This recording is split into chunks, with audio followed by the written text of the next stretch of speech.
I wanted to say that one of the most important things when starting a war game with historic miniatures is this is to say after you've got it set up and you've got the order of battle created, the sheet you're going to hand out to the players and or the index cards you're going to give them their forces on in your inventory.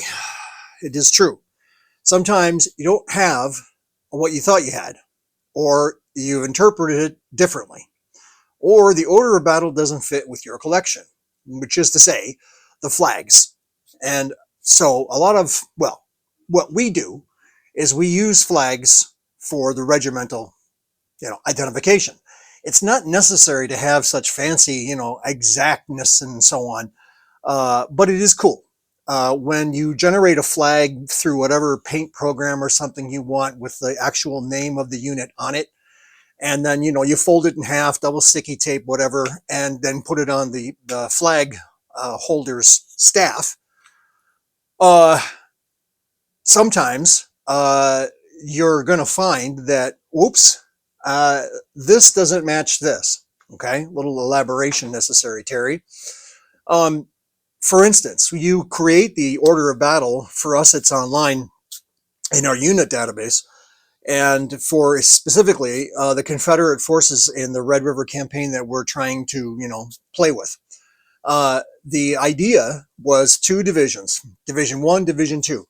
Each one of those divisions had two brigades, Brigade 1 and Brigade 2. So each Brigade 1 and Brigade 2. But in creating the flags, I had already generated Brigades 1 and 2 and 3 and 4. So when I came to thinking, oh, darn it, I need another 1 and a 2 flag. In other words, the brigadier, he has a flag holder as well next to his figure, on a round disc. So the brigadier is represented on the game table as well as a divisional commander. But I didn't have another 1 and 2 brigade flag. I only had a 3 and a 4. So I just used 1 and 2 for the first division, 3 and 4 for the second division, and then using a very small whiteout pen marker, the thing you used in the old days for typing to white out a mistake, I whited out the 1 and 2. I'm sorry, yes, I whited out the 3 and the 4 of the flags I had already generated. So I whited it out and I did the other one so it looked like just a normal brigade flag with no number on it. And then I drew in, using a fine tip Sharpie marker, Brigade 1 and Brigade 2. So instead of having 1, 2, and 3 and 4, which would have been confusing to the player, I whited it out and made it 1 and 2 and 1 and 2. So that's what I wanted to say. That happens, stuff happens, and you have to be resilient. So resiliency means you have to have the tools at your disposal to make corrections like that. One is a pen, or the new style of doing whiteout, which is a filament film that you press on and drag, and it creates a whiteout material that you can, after pressing nicely into place, you can then write on it. In the old days, as I said, which I still have a liquid pen of, the liquid whiteout, which is basically just paint. And you could do it that way as well. But you have to have these tools. And of course, you have to have a color printer to make these beautiful, colorful flags in the first place. And another thing to remember is that when you go through an order of battle for any particular campaign or a battle, you have to have some kind of representation of the units involved in somewhat close accuracy. For instance, in this battle of this campaign, there was some Texas cavalry. Kind of an unusual thing for us to get into because we don't really have, we haven't had in the past any kind of incident involving or order of battle involving Texas cavalry. But because the Red River campaign involves Louisiana and Texas, it was important for us to represent those cavalry units. And so we made Texas cavalry flags. Now, bear in mind, some of those Texas cavalry were dismounted. Actually, they had rifles and or carbines, but I think generally they had muskets. So whether they're rifled muskets or not, but they had muskets. But on the other hand, There were some units that didn't have anything but the ordinary cavalry equipment. They had their carbines, of course, generally expected to have carbines, and they had pistols. So the issue there is that when you're dealing with cavalry, are they still in a skirmish fact of their actions? Are they only just scouting and skirmishing? Or are they actually an attack unit? And when you look at the maps and the orders of battle, you see there's quite a bit of cavalry. Well, is it all mounted? No, I don't think so. I think some of it, or a lot of it, was dismounted. But it's maybe shown on the map as cavalry with that slash on the icon, the image of the cavalry in position. So let's be careful that it may not be all mounted. They may not have many mounted at all at this point in the war, 1864.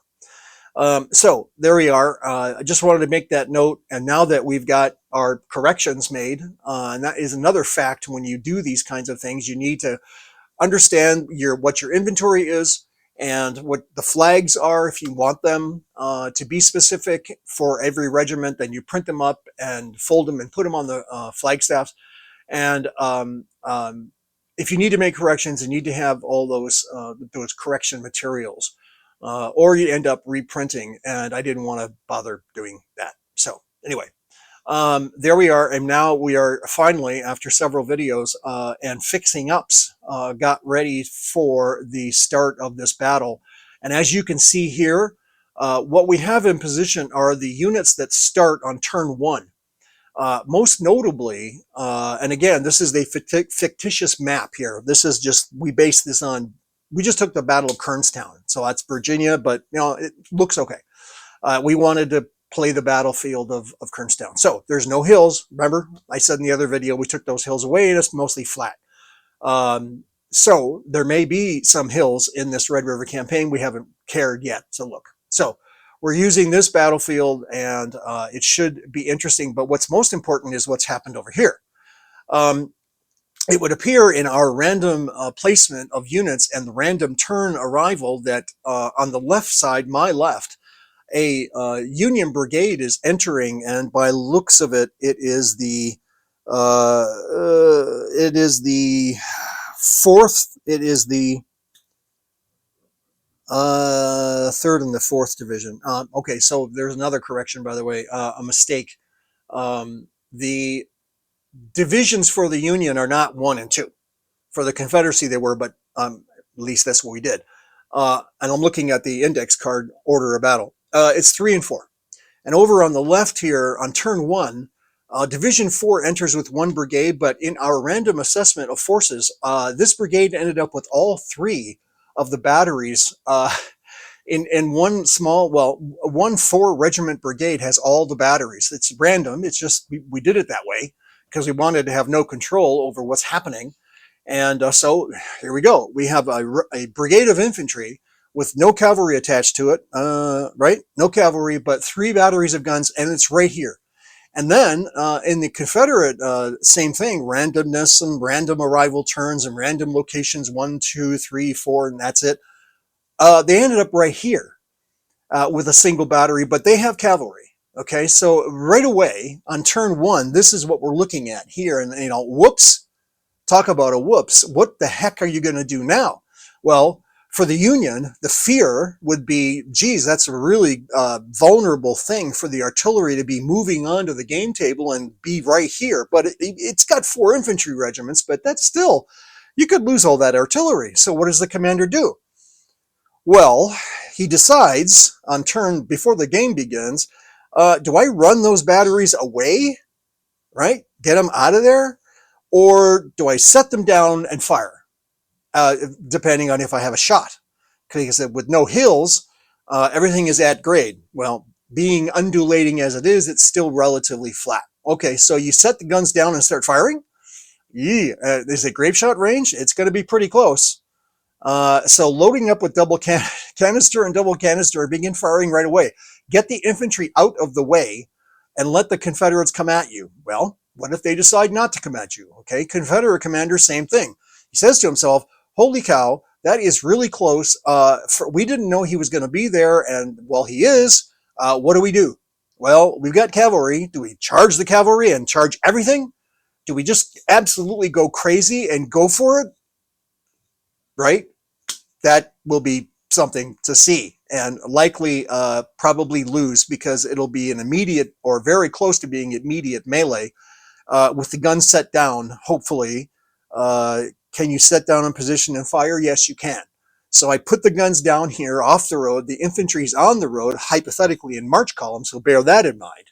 Although we don't show march column, fact is, the judge of the game, being, I guess, me, would say, okay, these guys are in march column. They've just marched on.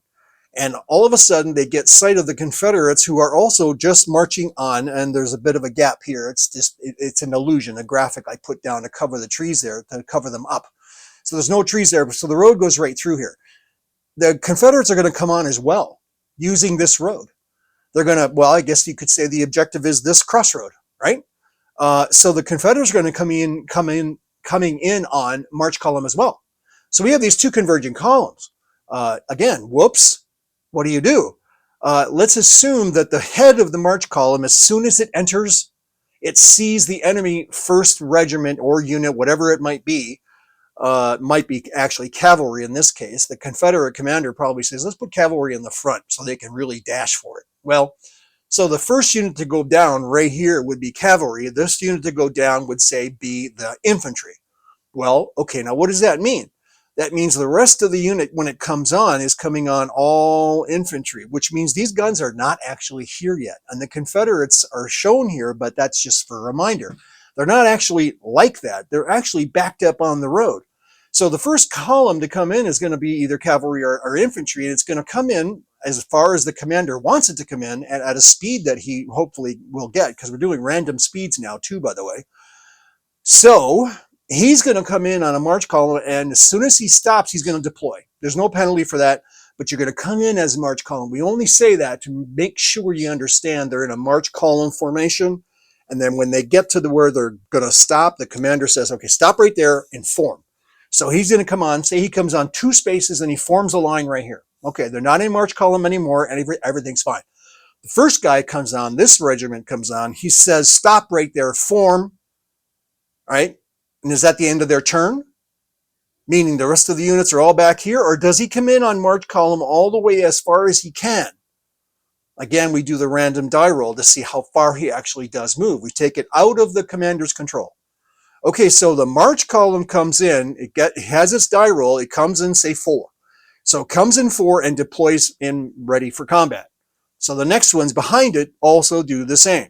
Okay, so therefore, this may actually be the end of the first move, where they've all now gotten out of their march column and they're formed in a line, perhaps facing like this.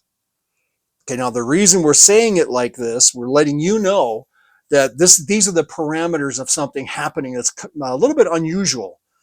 We don't see this kind of thing happening where the 2 entering forces are very close. So they've come in deployed. If the commander of the Confederacy decides, or the Confederate forces decides to enter cavalry first, well, what do?